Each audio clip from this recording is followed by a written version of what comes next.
আসসালামু আলাইকুম, hello viewers. নতুন আরেকটি ব্লগ নিয়ে আসলাম। আজকের ব্লগে আপনাদের 2023 এবং 24-এ যারা ফ্লুসিতে অংশগ্রহণ করেছেন, নুলস্তার জন্য আবেদন করেছেন, তো এই বিষয়ে কথা বলার চেষ্টা করব, অর্থাৎ নুলস্তা সম্পর্কে কথা বলার চেষ্টা করব। অবশ্যই পুরোপুরি ব্লগটি আপনারা দেখবেন, দেখার পর মন্তব্য করবেন। আজকের ব্লগে থাকবে যে বাংলাদেশিদের কী পরিমাণে নুলস্তা উঠতেছে 2023 এবং 24-এর, আর নুলস্তার নাম যদি ভুল হয় তাহলে করণীয় কি, এই বিষয়টা অনেকেই ফলো করতেছেন, দেখতেছি ইদানিং বলতেছেন যে ভাই নুলস্তার নাম ভুল হয়ে গিয়েছে, পাসপোর্টের নাম ঠিক আছে, তারপরও নুলস্তা উঠেছে, এখন কী করণীয়, এটা নিয়ে কথা বলবো। আর আবেদনের সময় কতটুকু গুরুত্বপূর্ণ এই বিষয়ে আপনাদেরকে জানাবো।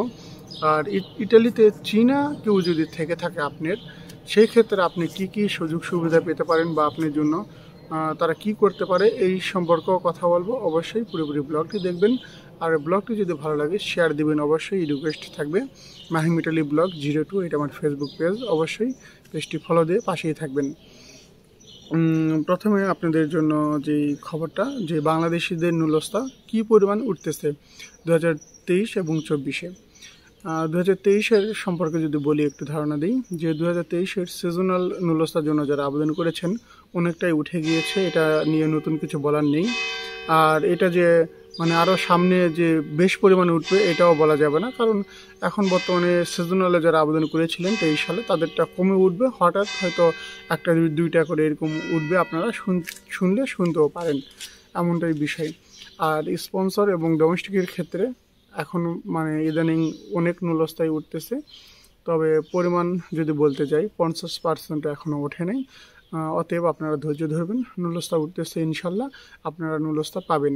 আর বাংলাদেশি একবারে যে মানে সব নুলস্তাই মানে অর্ধেক নুলস্তাই পাবেন এমনটা কিন্তু না, মনে রাখবেন সবাই। বাংলাদেশিদের বর্তমানে নুলস্তা খুব কম উঠতেছে, এটাই হচ্ছে মূল বিষয়। আর 24-এ যারা আবেদন করেছিলেন, 24-এর নুলস্তা অনেকটাই উঠে যাচ্ছে আর কি। তবে সামনে আরও 2 মাস বা আড়াই মাস ভরপুর আপনারা নুলস্তা পাবেন, এতে কোনো সন্দেহ নেই, এটা হচ্ছে মূল বিষয়। তো অপেক্ষা করেন, অবশ্যই নুলস্তা পাবেন। আর নুলস্তায় যদি নাম ভুল হয়, অনেক ক্ষেত্রে দেখা গেলো আপনার পাসপোর্টের নামটা সব ঠিক আছে, নুলস্তার জন্য অ্যাপ্লাই করেছেন, ইস্যু হয়ে গিয়েছে নুলস্তা, কিন্তু নাম ভুল হয়ে গিয়েছে বা জন্ম তারিখ ভুল হয়ে গিয়েছে।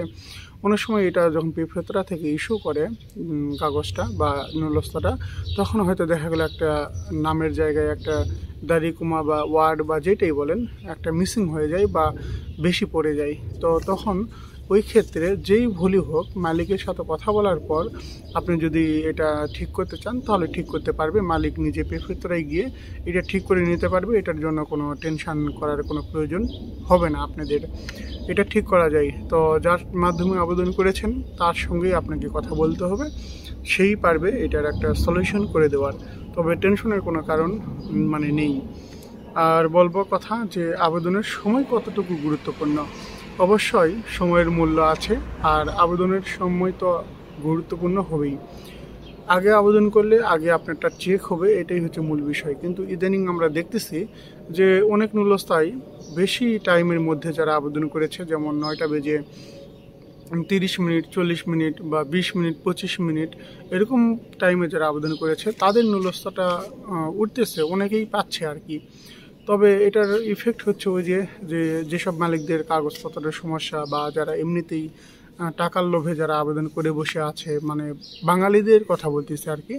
তো এই ক্ষেত্রে আর কি টাইমিংটা ফ্যাক্ট হয়ে গিয়েছে যে আগে নুলস্তার আবেদন পড়লো, যারা দেরি করে করেছে তাদের কাগজপত্র সব কিছু ঠিক আছে বা এভরিথিং ইজ ক্লিয়ার, এই জন্যই তারা নুলস্তা পাচ্ছে আর কি, তাদেরটা উঠতেছে আর উঠবে। আর যেসব মালিকদের কাগজপত্র মানে প্রবলেম আছে তাদের জন্য বলবো যে যদি পুনরায় সেই মালিক আবার কাগজপত্র দিয়ে দেয় তাহলে এটা ঠিক হয়ে যাবে। তবে আপনাদের নুলস্তা এখনও যারা পান নাই, যাদের 2 মিনিট, 1.5 মিনিট, 3 মিনিটের মধ্যে আবেদন হয়েছে, তারা আপনাদের যাদের মাধ্যমে আবেদন করেছেন তাদের সঙ্গে কথা বলে শুনতে পারেন বা জানতে পারেন, এটি হচ্ছে মূল বিষয়। আর ইটালিতে চীনা লোক থাকলে আপনার সুযোগ সুবিধা কেমন, এখন আমি বলি। ইটালিতে কিন্তু যারা আমরা বাংলাদেশিরা আসি, অনেক সময় মানে চলে আসি, আমরা দেখা গেলো আমরা বলি যে হ্যাঁ ইটালি পর্যন্ত পৌঁছায় দেন, তারপর আমার নিজের কাজ আমি নিজে ঠিক করে নেব, বা এইটা সেটা এরকমভাবে অনেকেই বলে থাকি। তো এই ক্ষেত্রে আমি বলবো আপনারা যারা ইটালিতে এইভাবে যারা আসবেন, যে এখানে আসবার পর আপনারা মালিক খুঁজে পাচ্ছেন না, এরকম অনেকটাই হয়েছে বা হবে, সামনে আরও হবে, এটা কোনো এখানে কোনো সন্দেহ নেই। তো এই ক্ষেত্রে আমি বলতে পারি যদি আপনারা এরকমভাবে যদি আসেন, আসবার পরে অনেক প্রবলেম ফেস করবেন, বিশেষ করে থাকা খাওয়াটা আপনারা অনেক ফেস করবেন প্রবলেম আর কি। আপনাদের মেন বিষয় খাওয়ার ব্যবস্থা হয়তো বাংলাদেশ থেকে টাকা নিয়ে এসে খাইলেন বা কেউ হেল্প করলো, এটার সাবজেক্ট আলাদা, কিন্তু এখানে থাকার জায়গা পাবেন কোথায়? এখানে থাকার জায়গা মোটেও নেই। শত শত মানুষ পার্কে ঘুমায় বা দোকানের সামনে ঘুমায় বা এটা সেটা এইভাবে, মানে এই জায়গায় সেই জায়গায় ঘুমায়। তো এই ক্ষেত্রে আপনাদের যদি চেনা লোক যদি কেউ থেকে থাকে, তাহলে আপনারা কিছুটা হেল্প পেতে পারেন। একবারে 100% পাবেন এমনটা আমি বলবো না, কারণ চেনা লোক থাকলেও অনেকে হেল্প পায় না। তো আবার যাদের ক্লোজ একদম মানে কেউ থাকে, তখন কিন্তু মানে হেল্প পেয়ে যান। তো এই জন্য বললাম যে চেনা লোক থাকলে যদি আপনি কাজ নাও পান, মালিক যদি নাও পান, আপনার একটা সলিউশন করে দিবে, যে একটা কাজের ব্যবস্থা বা থাকার ব্যবস্থা হলে ইনশাল্লাহ কাজের ব্যবস্থা হয়ে যায়। তো মেন বিষয় থাকার, তারপর খাওয়া, তারপর কাজ কিন্তু কাগজপত্র ছাড়া বা পেরমিসি সৌজন্য ছাড়া কিন্তু আপনি করতে পারবেন না, এটা মনে রাখবেন। আর এখানে আপনাকে মানে ওইভাবে কেউই কাজে নিবে না, যাদের ডকুমেন্টস নাই বা প্রবলেম এইসব মানে থাকলে কেউই কাজে নিবে না। তো সেক্ষেত্রে আপন লোক থাকলে হয়তো দেখা যাচ্ছে একটা কাগজপত্রের ব্যবস্থা করে দিল, একটা লয়ার ধরে যেভাবে হোক পেরমিসি সৌজন্যের ব্যবস্থা করে দিল, আপনারা কাজ করতে পারলেন। যদি থাকার জায়গা ব্যবস্থা করতে পারেন, তাহলে দেখা যাচ্ছে আপনারা এই মানে আত্মীয় স্বজনের সাথে কথা বলে বা আপনাদের সাথে যাদের সম্পর্ক ভালো হবে তাদের মাধ্যমে কথা বলে একটা কিছু করতে পারবেন। এটি হচ্ছে মূল বিষয়। তো আপন লোক থাকলে একটু ভালো হয়, আর না থাকলে তো কিছু করার নেই। আল্লাহ তাআলা সবার রিজিকের মালিক। তো সবাই ভালো থাকবেন। এই পর্যন্ত এই ব্লগটি। আল্লাহ হাফেজ। আসসালামু আলাইকুম।